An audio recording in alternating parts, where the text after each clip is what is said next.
ఇండియాలో ఇప్పుడు తెగ ట్రెండ్ అవుతున్న న్యూస్ గూచి బాబా నర్మదా నదిలో 11,000 లీటర్లను పారబోసిన వైనంపై నెటిజన్లు కామెంట్ చేస్తున్నారు.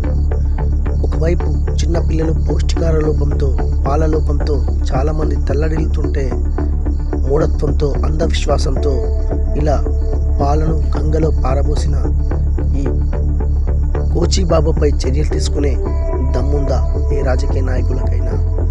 ఇతడుతో ఫోటోలు సెల్ఫీ దిగడమే కాకుండా ఇతని ఓటు బ్యాంకు రాజకీయాలకు వాడుకుంటున్న సన్నాసులను మారతారనుకోవడం మన మూర్ఖత్వమే. కాబట్టి ప్రజలారా ఇకనైనా మేల్కోండి. ఇలాంటి ఉదాంతాలపైన కామెంట్ చేయండి, షేర్ చేయండి, లైక్ చేయండి. Thank you. జై హింద్.